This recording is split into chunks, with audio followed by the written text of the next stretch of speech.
Alright, I'm going to be making one of our favorite dinners, so I thought I would share that with you. Usually I eyeball all the ingredients for this, so I'm going to try and measure to make this a little more accurate recipe, but I'm starting out with about 1.5 pounds of sirloin steak. You could use really any steak. I wouldn't use like a ribeye or a T-bone. Save the good steaks to eat them as steak. But a sirloin,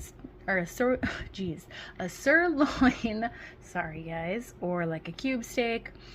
Even you could try a round steak. Anything that's a little bit tougher, you can use in this. The first thing you're going to want to do is trim off fat off of the edges and then cut this down into little bite-sized pieces because we're just going to do a really quick sear on this to keep it from getting too tough. So cut it down so that it's not super raw in the middle because you have a big honking piece, and then that's what we do with that. I've also got an onion ready, and I have 1 pound of mushrooms. You could do 1/2 pound. We really like mushrooms, so I'm doing 1 pound. And for the mushroom, whatever kind you like, same thing for onion. I'm just using yellow onion because it's what we have here, but whatever you have, it's nothing too finicky. We're gonna get started on this. Right, I got that chopped up how I want it. Now I'm just going to sprinkle some seasonings over top while I have butter melting in the pan. I'm just using, our favorite seasonings, so if you have some that are different, go ahead and use those. So for me, it's going to be pepper, salt, garlic powder, a little bit of onion powder, and parsley. I don't use salted butter, so that's a big reason why I am salting this now. There's a chunk of my salt, obviously. Oh, we don't want him though. So if you're using a salted butter, I wouldn't worry about adding salt because you don't want to go too salty. But yeah, just lightly sprinkle it with your seasonings. I don't worry about getting both sides. This will be plenty.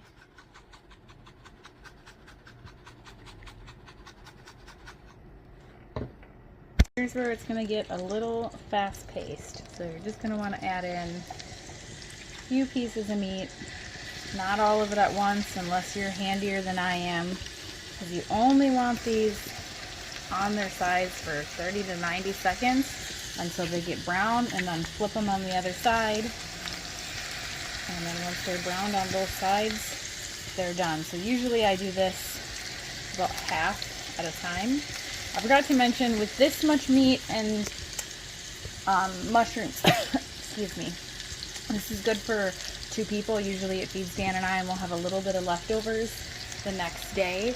If you wanted to serve it on top of rice or mashed potatoes, that would definitely stretch it and make it go farther. Just looking for a nice brown sear like that. Once the pieces have that, I will flip them over.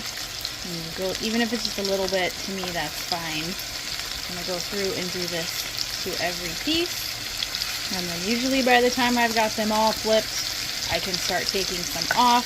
So I have a clean plate on the side to start putting the ones that are done over there. First batch is done. Ignore my dirty oven. I haven't wiped it down yet for the day. Got the second batch in. I tend to err on the side of pulling mine off a little sooner rather than later when it comes to the second side. But this is our homegrown, home-raised beef, so I am not worried about that. If you're getting the beef from Walmart, you might want to wait until it is seared fully on both sides. Now I'm going to wash up my cutting board and knife so that I can get chopping the onion and mushrooms. All the meat is off. I put a plate over top just to keep it warmer for now. I turned this down to low. I'm melting some more butter. I've got half an onion chopped. I'm going to add that into there so the onions can start cooking down while I cook down the mushrooms. Also, don't wash this or scrape any of it out. You want all that seasoning and leftover meat juice goodness for the flavoring for the mushroom and onions. So leave that in there. We're using the same pan for all of this. Add in some of the mushrooms. I still need to chop more, but mushrooms take a little while to cook down because they have quite a bit of water content. So we want to get started on those. You don't want to brown or burn any of this, but you do want it to cook down and be nice and softened. I do a really sloppy job of chopping my mushrooms because If you have any experience cooking mushrooms, you know how much they shrink and cook down and soften, so it really don't matter too much with those. All right, I've got all the mushrooms in there. If at any point while you're doing this, see mine's pretty wet, if you see it running out of liquid, add a little more butter. You don't, like I said, you don't want them to burn. At this point, I'm going to sprinkle a little bit more black pepper and parsley on here. You don't have to, but these are just things that we like, so I add a little bit more. This part takes a little patience because the mushrooms and onions are done, but I do want to cook that liquid in there down quite a bit yet, so we will see how far down. I'll give it a couple more minutes. I'm hungry, but you want to cook this down a little bit. If you want a runnier sauce with it, you could add in your cream now, but I'm going to cook it down a bit yet. Okay, this is where I like it.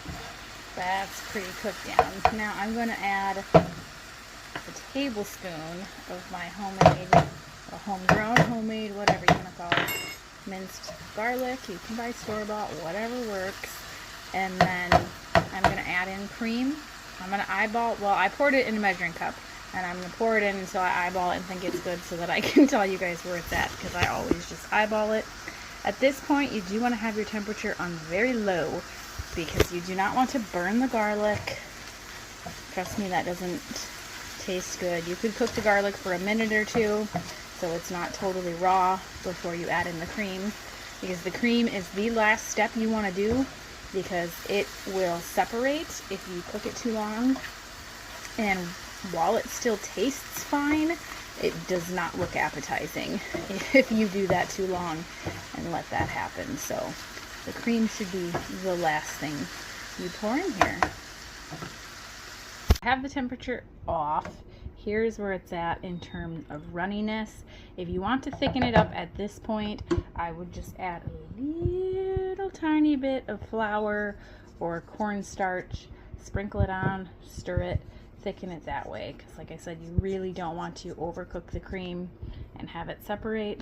It's totally fine if it's runny, but if you don't like it runny for aesthetic purposes, a little bit of flour or cornstarch. I don't use cornstarch because I really don't like cornstarch, so I would just do little sprinkles of flour until it's where I want it. And then at this point, you can serve the mushrooms on top of the sirloin, and then you could put all that on top of rice or potatoes or whatever. We like to do it just like this because it's delicious. See how yummy does that look? Delicious. Yes, Flash. The dog always needs something.